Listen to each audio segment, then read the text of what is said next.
الحمد لله رب العالمين، وأشهد أن لا إله إلا الله وحده لا شريك له، وأشهد أن سيدنا ونبينا وحبيبنا وعظيمنا وقائدنا وقرة أعيننا محمدا عبده ورسوله.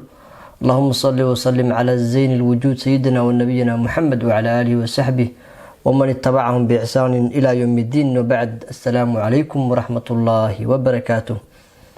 halkan waxaan kasoo gudbinayaa tixyar oo aan xabiibkeena ku ammaanayo waxyaabihii dhacay markii uu dhalanahay, aan ku tilmaamayo ixtifaalka iyo dabaaldega iyo weyneynta nabiga sallallahu alayhi wasallam dhalashadiisa la weyneeyo, cidda looga daysaday iyo dadka dhigo waxa ay yihiin, kuwa aan dhigin waxa ay yihiin aan ku tilmaami doonaa insha Allah. sida la ogyahay waa bishii nabigeena sallallahu alayhi wasallam uu dhashay. gaalkii weynaa ee Faransiiska madaxweynaha ka ahaa nabiga ayuu caayay oo aflagaadeeyay, ummal iyo bidcado dhan nabiga ayay aflagaadeeyaan oo caayaan. marka anaga ku difaacayno ayaan tixdan u tirinay oo aan u soo gudbinaynaa insha Allah ka bogasho wacan. isimka ilaah baan alif leyda afur uga yeelay, ugu horeen mahad iyo ammaan aaminaad Allah leh, udgoone nabadgelyo iyo u siyaadi naxariis. axmed eebba abuuro uunkana ka doortay, una waxyooday diinko akhyaartii rumaysayna ehelo xidid iyo xigaal uga yeelay gaashaan. ifka dunideennan iyo udgoonyada asalkood aamina xambaarto, aadaar walac iyo aafo dhammaanteed irideed ma soo marin. allah ka dhowray taa oo ilmay aadanaha ka fog ayaankeed ka dhigay, oo ugu deeqay xabiibka alle ugana sare marshayo asaageed aan la simin. awalka rabiicaad aroortu 12 ayaanku isniin ahaa, abraha gugii kacbada u laab irdaha isyiri, eebbaa nagu galladeystay akhyaarka aadanoo idil u sito abuur ahaan iyo astaamaha la jantiyo u dhoola birid axad walba. alalaaska dhalashadiisa inuu carshigu la lushay, isu qurxiyey kursiga oo u ifay soo dhoweyntiisa, irdaha cirarka in laga xiray diijinka ideelkood a'immadeena soohiyaalka soo wariyay. af macbuudkeennabaa u tuuray sanamyadii ilaahyada loo aaminayo ibliis lagu adeecay. iiraantii dabkoodiina halkaan waxaa ku tilmaamaya iiraan ama wadankaas boqortooyadii faris ee dhanka ka jiri jirtay, dabkii ay caabudi jireen, in habeenkii nabiga sallallahu alayhi wasallam uu dhalanayay oo dabka baaba'ay oo baktiyay oo damay, dabka oo 2000 oo sano la hurinayay. iiraantii dabkoodiina alfeenka la hurinayay, allana loo rumeysnaa, ilaaska rasuulka la tagay, ifkii xabiibka la soo baxay, aqaladii qaysar laga arag, ilaasyada cirka sursuran inay soo dhawaadeenoo aaga kacbada laga arkay, imaam bayhaqi soo tabi. intaa waa gogoldhigyo allah ku weyneeyey nabiga, ixtifaalka nabigeenna suuban calayhi salaatu wasalaam, inaan uga dayanay allah a'immada islaamka ideelkood arrinkaa isku raac. inta iimaanka laga heliyo axadkii jeclaa xabiibka sallallahu calayhi wasallam, aqbal iyo qanaaco buuxdo allailahe ku qaaday. aragga kambeeloo ambaday ayaa inkir la qoodan irdaha. kan aragga beela, aragga kan indhaha caadiga loola jeeda ee qalbiga weeyaan. dadkan qalbiga ka aragga la oo qalbigoodii madoobaaday sidii dembi iyo macsiyo iyo diinta ilaahay oo la beeniyo oo la bedelo si ay ugu jireen. dadka ayaan hadda ka hadlaynaa oo diidan ixtifaalka iyo weyneynta nabigeena sallallahu calayhi wasallam. aragga kambeeloo ambaday ayaa inkir la qoodan irdaha, acdaa'da rasuulkeena iyo cadowyaasha rasuulkeena weeyaane. itixaadka isirlaawayaasha oo aan diinta islaamka isir ku lahayn iyo abtirsi. itixaadka isirlaawayaasha adduunyadu adoonsatayoo abtiraan u lahayn islaamka, indhaha xaqa lagu arkane istilaabta laga saaray. inkir afka labadii la taageen adeeceen imaamkood ibliisoo u meeriyey manhajkiis aadaab li'ida ku suntan. diidmada ay diidan yihiin nabiga weyneyntiisa sallallahu calayhi wasalam oo bishaan nabiga u dhashay ay ku tilmaamahayaan bishii sanamka, ayaga oo nabiga sanab ku sheegayaan, oo dadka mu'miniinta oo nabiga jecel weyneynta ay weyneynahayaan ka dhigayaan in nabiga la caabudayo.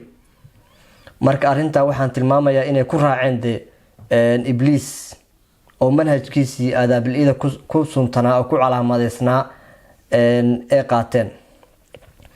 inkaar qabayaasha maxaa istaajiyey wadada qalqalloocan oo diinta islaamka iyo muslimiintii meeshay u badnaayeen wadada aan ahayn, maxaa istaajiyey? ikhtilaafka ummadda iyo ibtilada uga dhigay cibaado, anigaa taa kuu qeexayee adigoo mahadsan in yar i amaahi maqalkoo i dhageyso. amintoo soo baxay nuure sallallahu calayhi wasalam, xilligii nabiga oo soo baxay uunka labuu u qeybsamay, makhluuqa iyo ilaahay wuxuu abuur dhan laba ayay u qeybsameen. in ku faraxday kuna aflaxday, in qeyb ayaa ku faraxday wayna ku aflaxdo way ku liibaantay. in kalena caro iyo xumaan isciilkaambin ku ixtifaashay, in kalena waxay ku dabaaldegeen caro ayagoo caraysan ayay meelaha ka qeylqeyliyaan weeyaan, ama ay ka qeylqeyliyeen markuu nabiga dhashay laga soo bilaabo ilaa hadda oo bishii nabiga la gaaray way gubanahayaan. bisha nabiga oo dhashay marka la gaaro way gubanayaan dadkaas nabiga necab oo islaamka haddana sheeganayaan.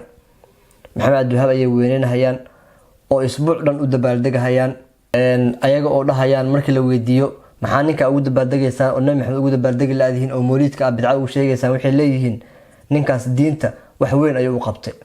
war diinta waa sheegaysaan oo ninkaas oo wax u qabtay diin kale kuley waa diin kale. haddii diintii nabi maxamed tahay, nabi maxamed diinta asaga ayaa keenay. qof kale oo wax maaragtay nabi maxamed wax u qabtay diintane lamid ah ma jira weeye, maxaa yeele nabiga dhan oo diinta ilaahay kusoo dejiyay weeyaan. marka waa la kala abtirsaday weeye, qolo kasta imaamkeeda ayay raacday weeyaan. ilaahay imaamka aan raacsanahay oo nabi maxamed ah si fiican noo sii raacsiiyeen. waxaan dhahay kabacdi oday ibliis ayaa hoggaan iyo imaam u ah inta liidata dhan waxaa hogaaminahayo oo imaamkooda ah waa ibliis allaciin alrajiim ayaa hogaaminahayo. marka isku hoggaan manihin dadka nabiga neceb, ama muslim ha sheegtaan ama gaala ha ahaadaane. nabiga waa in la weyneeyaa, waa in lagu farxaa, waa in bishii oo dhashay oo aan ka baxnay cibaadadii caabudidii aan caabudi jirnay. ila nabiga markuu soo baxay dadka waxay caabudi jireen ilaahay keyrkii. marka nabi maxamed bisha oo dhashay waa bishii barwaaqadaas iyo raxmadaas la gaaray oo laga baxay wixii la caabudi jiray, oo maaragtay nabi maxamed oo ilaahay diintaas noogu soo dhiibay wanaagsan. marka oday ibliis ayaa imaam u ah dadka nabiga neceb. halkaas ayaan ku simay tixdaas yarta ah. waxa iga keenay ama waxa aan u alifayna waa jaceyl nabiga sallallahu calayhi wasallam aan u qabo.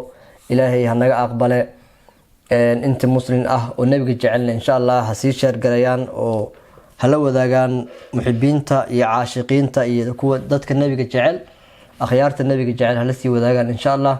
waxaanan Soomaalida u sheegaynaa sida Macron madaxweynaha Faransiiska caayadii nabiga iyo aflagaadadii u geystay ee uga xumaadeen oo ay uga dhiidhiyeen, waa inay uga dhiidhiyaan dadka islaamka sheeganaya sida umal oo kaleeto oo nabiga injir ku sheegay. war haddii adiga idaawanay injir lagugu sheego ma aamusi lahayd? ma caadi waa miyaa dhihi lahayd? ma iska aamusi lahayd? ma waa isbedeli lahayd? waa xanaaqi lahayd soo maha?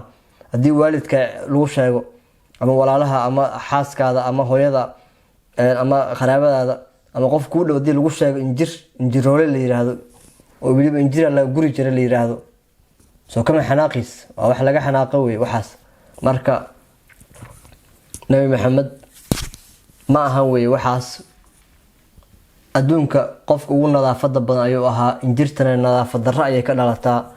muslimiinta ama culimada Soomaaliyeed ee ahlu sunna wal jamaa, culimada ahlu xaq ahna way ka jawaabeen arinta. caamada waxaan u sheegaynaa in ka waantoobaan ninkaas weyneynta iyo dhageysiga ay sii dhageysanahayaan iyo waxyaabaha oo duubahayo faafinta ay sii faafinahayaan maxaa yeelay waa nin nabiga ku xadgudbo wey in tilaabo sharciga waafaqsan laga qaado marka taasna waa isku baraarujinayna insha Allah Macron iyo Umal waa inay idin sinaadaan maxaa yeelay waxay ka siman yihiin caayda iyo xaqiraada nabi Muhammad alayhi salatu wassalam billahi tawfiiq wassalamu alaykum wa rahmatullahi wa barakatuh